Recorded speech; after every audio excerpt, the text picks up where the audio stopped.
Hey everyone, today you guys are going to be working on your next SketchUp object, what I like to call is double arrows. And what it's going to end up looking like once you've completed it is something like this, where you have two arrows that are connected side by side. One's a little bit bigger than the other, and one is going in one direction and the other one is going in the opposite direction. All right, so let's get started. You're going to open up a new SketchUp page, all right, and we're going to create a new file. If you get to the point where I'm at, you're going to always use feet and inches.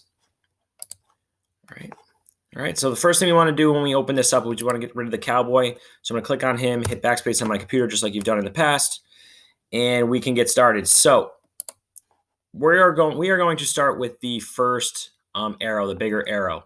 And the way we're going to start this off is with a rectangle. So we're going to grab a rectangle tool, and kind of like what we did on the first assignment is we're going to start on the origin, and we're going to draw a rectangle that is 10 feet by 5 feet.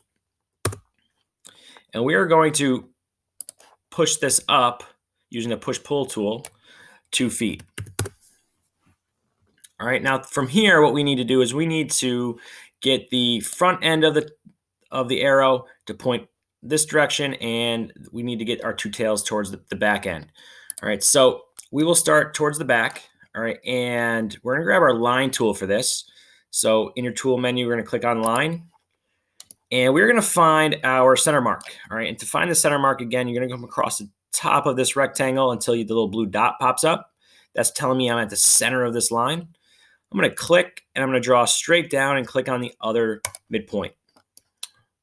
From here, we're going to take the move tool, kind of like what you did with the house.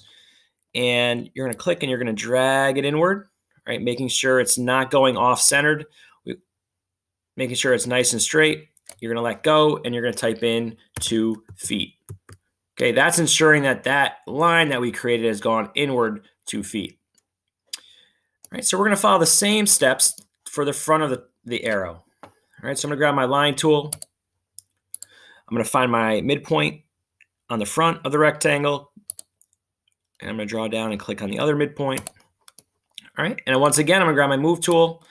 And I'm going to start to drag it out, making sure it's still straight. And I'm going to type in 2 feet. All right, so that's how you do arrow number 1. All right, so now moving on to arrow number 2.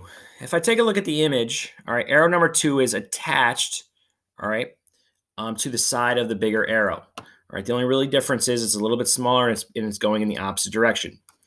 All right, so to do that, we're going to grab a rectangle tool, and we are going to start once again at the origin.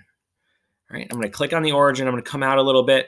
And I'm going to make this one 7 feet by 4 feet. All right, and unlike on the larger arrow, all right, I want to make this one only 1 feet tall, 1 feet high. So I'm gonna grab my push-pull tool. I'm gonna drag up, and I'm gonna type in 1 feet. All right, and then there's that. All right, so just like the larger arrow, all right, we need to make our tails and the front end of this. So we are going to do the same exact process that we went through in the first one, and we are going to get our line tool. We are going to start on one end or the other. All right, I'm going to find my midpoint, so I'm going to come across, find my blue dot. All right, draw that line, grab my move tool. All right, I'm going to drag this side inward, and this I want to be 2 feet as well, so I'm going to type in 2 feet. Come around, grab my line tool. Same process. So I want to come out 2 feet. All right. All right. So once you've done that, all right, you can take a look. All right, we have our larger arrow and our smaller arrow, one point in the opposite direction as the other, and we are all set. All right, if you got this, great job. Make sure you save it, and don't forget to create a screenshot and submit to Google Classroom.